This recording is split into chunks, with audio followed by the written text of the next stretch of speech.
Hello friends, आप लोग बहुत अच्छे होंगे। आप लोग को गाजीपुरिया मैथ वाला में आपका स्वागत है। मैं यहाँ आपको त्रिभुज के बारे में पढ़ाएंगे कि त्रिभुज होता क्या है। त्रिभुज के बारे में आज जानेंगे। बहुत से लोग ये पूछते हैं कि सर त्रिभुज के बारे में बताइए, त्रिभुज क्या होता है, त्रिभुज किसे कहते हैं। इसकी डाउट आज क्लियर कर देंगे। पूरी आज त्रिभुज के बारे में ही हम बताएंगे। जो बस इस वीडियो को पूरी शुरू से लेकर अंत तक अगर देख लीजिएगा, आपकी पूरी त्रिभुज की डाउट एकदम क्लियर हो जाएगा। जो भी डाउट रहेगा एकदम खत्म हो जाएगा। आते हैं, ज़्यादा समय नहीं लेंगे आप लोग के बीच में। हम त्रिभुज के बारे में बात करते हैं। त्रिभुज किसे कहते हैं, त्रिभुज क्या होता है। तो चूंकि हम जानते हैं कि जो त्रिभुज होता है, त्रिभुज के 3 रेखा खंडों से घिरी हुई बंद आकृति को त्रिभुज कहते हैं। त्रिभुज के 3 भुजा होते हैं, इसको हम लोग भुजा बोलते हैं। जो ये पूरा खींचा गया है, ये वाला एक रेखा खंड, ये एक रेखा खंड, ये एक रेखा खंड, ये इस त्रिभुज में 3 रेखा खंड खींचे गए हैं। ये तीनों रेखा खंड कि जब एक बार घेरा बना दिया जाता है, अच्छी तरह से घेर दिया जाता है, अब उधर से कहीं भी आने जाने के लिए रास्ता नहीं होता है, ना इधर से इधर से, चारों तरफ एकदम बंद हो जाता है, तभी वह त्रिभुज का निर्माण करता है। यानी त्रिभुज को निर्माण करने के लिए 3 रेखा खंडों की जरूरत पड़ती है, और वो तीनों रेखा खंड जो होते हैं वो बंद आकृति को ग्रहण करते हैं। अगर वह तीनों रेखा खंड बंद आकृति नहीं करते हैं तो वह त्रिभुज नहीं बनता है। अगर हम कह देंगे क्या ये बताइए त्रिभुज है, तो हम कहेंगे कि त्रिभुज नहीं है, क्योंकि ये बंद नहीं है। अगर ये बंद हो जाता तो हम लोग इसको भी त्रिभुज कहते हैं। तो परिभाषा में हमने लिखा है कि त्रिभुज किसे कहते हैं। त्रिभुज के 3 रेखा खंडों से घिरी हुई बंद आकृति को त्रिभुज कहते हैं। त्रिभुज के 3 रेखा खंडों से घिरी हुई बंद आकृति को त्रिभुज कहते हैं। तो त्रिभुज कितने भागों में बांटा गया है, पहला प्रश्न। त्रिभुज को 2 भागों में बांटे हैं दोस्तों। 2, एक नहीं, 2 नहीं, केवल 2 भाग में बांटे हैं। कौन कौन? भुजा के आधार पर, एक कोण के आधार पर। पूछोगे कि भुजा के आधार पर त्रिभुज कितने प्रकार का होता है, तो हम लोग कहेंगे कि 3। भुजा के आधार पर 3 दोस्तों, 3। कौन कौन? समबाहु त्रिभुज, समद्विबाहु त्रिभुज और विषमबाहु त्रिभुज। तो डिस्कशन करना चाहते हैं, समबाहु त्रिभुज किसे कहते हैं। सम का मतलब बराबर, बाहु का मतलब भुजा। जिस त्रिभुज की तीनों भुजा बराबर होते हैं उसे समबाहु त्रिभुज कहते हैं। देखिए, जिस त्रिभुज की तीनों भुजा बराबर होते हैं या तो समान होते हैं उसे हम समबाहु त्रिभुज कहते हैं। अब आते हैं समद्विबाहु। सम का मतलब होता है बराबर, द्वि का मतलब 2, बाहु का मतलब भुजा। जिस त्रिभुज के 2 भुजा बराबर होगा उसे समद्विबाहु त्रिभुज कहेंगे। हमने यहाँ पे लिखा कि जिस त्रिभुज के 2 भुजा बराबर है और एक भुजा अलग है यानी भिन्न है, तो उसे हम समद्विबाहु त्रिभुज कहते हैं। तो हमने भुजा के आधार पर त्रिभुज को तीनों को जान गए। एक होता है समबाहु त्रिभुज, एक होता है विषमबाहु त्रिभुज, एक होता है समद्विबाहु त्रिभुज। अब जानते हैं कोण के आधार पर त्रिभुज कितने प्रकार का होता है। नहीं सॉरी, अभी विषमबाहु त्रिभुज, समद्विबाहु हो गया। अब आते हैं विषमबाहु त्रिभुज। जिस त्रिभुज की तीनों भुजा अलग अलग हो, विषम का मतलब अलग अलग, जिस त्रिभुज की तीनों भुजा अलग होते हैं उसे हम विषमबाहु त्रिभुज कहते हैं। जिस त्रिभुज की तीनों भुजा अलग अलग हो, यहाँ पर हम देख सकते हैं दोस्तों, यहाँ पर देखिए तीनों भुजा अलग अलग है। जब तीनों भुजा अलग अलग होंगे तो उन्हें हम विषमबाहु त्रिभुज कहते हैं। अब आते हैं कोण के आधार पर।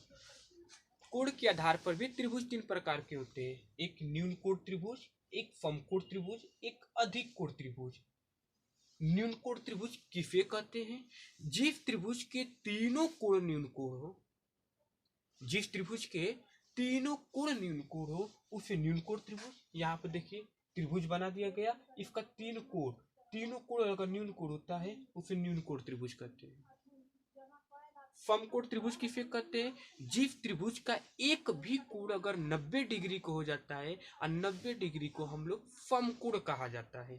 यानी जिस त्रिभुज के एक कोण समकोण होता है, समकोण हो तो उसे समकोण त्रिभुज कहते हैं। अगर कोई पूछेगा कि समकोण त्रिभुज किसे कहते हैं, जिस त्रिभुज का एक भी कोण समकोण होता है उसे हम लोग समकोण त्रिभुज कहते हैं। आते हैं अधिक कोण त्रिभुज किसे कहते हैं, जिस त्रिभुज के एक भी कोण 90 डिग्री से ज्यादा या 180 डिग्री से कम, यानी जिस त्रिभुज के एक भी कोण अधिक कोण होता है उसे हम लोग अधिक कोण त्रिभुज कहते हैं। ये अधिक कोण त्रिभुज का सिंबल है। इस तरफ अधिक कोण, समकोण, न्यून कोण, यानी त्रिभुज के बारे में पढ़ेंगे तो हम लोग त्रिभुज जोड़ेंगे। नोट, चूंकि हम जानते हैं कि त्रिभुज के तीनों कोणों का योगफल 180 डिग्री होता है। अगर आपसे ये वेरी मोस्ट इंपोर्टेंट एग्जाम में पूछता है कि त्रिभुज के तीनों कोणों का योगफल कितना डिग्री होता है, तो हम लोग कहेंगे दोस्तों 180 डिग्री होता है। मैं एक बार फिर से रिवीजन कर देना चाहता हूँ। ये त्रिभुज क्या होता है, त्रिभुज किसे कहते हैं, त्रिभुज कितने भागों में बांटा गया है, त्रिभुज कितने प्रकार के होते हैं, किसे कहते हैं। ध्यान से सुनिए दोस्तों, हमने कहा त्रिभुज किसे कहते हैं, त्रिभुज में 3 रेखा खंडों से घिरी हुई बंदाकृति को त्रिभुज कहा जाता है। त्रिभुज को 2 भागों में बांटा गया है, एक भुजा के आधार पर, एक कोण के आधार पर। भुजा के आधार पर भी 3 प्रकार का होता है, कोण के आधार पर भी 3 प्रकार का होता है। भुजा के आधार पर कौन कौन से होते हैं, समबाहु त्रिभुज, समद्विबाहु त्रिभुज, विषमबाहु त्रिभुज। कौन कौन भुजा के आधार पर त्रिभुज कौन कौन होते हैं, समबाहु त्रिभुज और समद्विबाहु त्रिभुज और विषमबाहु त्रिभुज। आपने सही कहा दोस्तों, समबाहु त्रिभुज, समद्विबाहु त्रिभुज और एक विषमबाहु त्रिभुज। उसी तरह से दोस्तों बताइए कोण के आधार पर त्रिभुज कितने प्रकार के होते हैं, 3। कौन कौन, न्यून कोण त्रिभुज, अधिक कोण त्रिभुज, समकोण त्रिभुज। आगे पीछे नाम ले सकते हैं दोस्तों, कोई दिक्कत नहीं है। अगर कोण के आधार पर त्रिभुज कितने प्रकार के होते हैं, 3। न्यून कोण त्रिभुज, अधिक कोण त्रिभुज, समकोण त्रिभुज। ठीक है। समबाहु त्रिभुज किसे कहते हैं, जिस त्रिभुज के तीनों भुजा बराबर होते हैं समबाहु त्रिभुज। जिस त्रिभुज के केवल 2 भुजा बराबर होते हैं समद्विबाहु त्रिभुज। जिस त्रिभुज के तीनों भुजा अलग अलग होते हैं उसे हम लोग भी समबाहु त्रिभुज कहते हैं। न्यून कोण त्रिभुज यानी कोण के आधार पर त्रिभुज में न्यून कोण त्रिभुज किसे कहते हैं, जिस त्रिभुज के तीनों कोण न्यून कोण होता है उसे न्यून कोण त्रिभुज कहते हैं।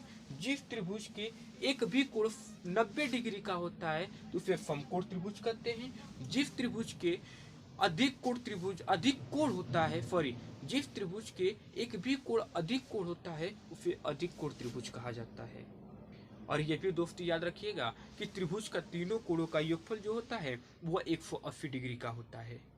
मैं आशा करता हूँ कि आपको बहुत ही अच्छी तरह से त्रिभुज के बारे में आपको ये समझ में आ गया होगा। अगर आप चाहें तो इसको स्क्रीनशॉट ले सकते हैं। और मेरे ये यूट्यूब चैनल है गाजीपुरिया मैथ वाला, दोस्तों इसको सब्सक्राइब, लाइक, कमेंट, अगर जो भी इसमें अधिक से अधिक बच्चों लोग को बताने का प्रयास करें, मैं आपको बहुत आसान से आसान भाषा में सिखाने का प्रयास करूंगा। आप लोग एक बार वीडियो जरूर देखिएगा और इसे फैला दीजिएगा। मैं आगे इसके बारे में बहुत सारे मैथ की सवाल लेकर आएंगे। ये दोस्तों मैं इस वीडियो को आज यहीं तक समाप्त करते हैं। जय हिंद, जय भारत।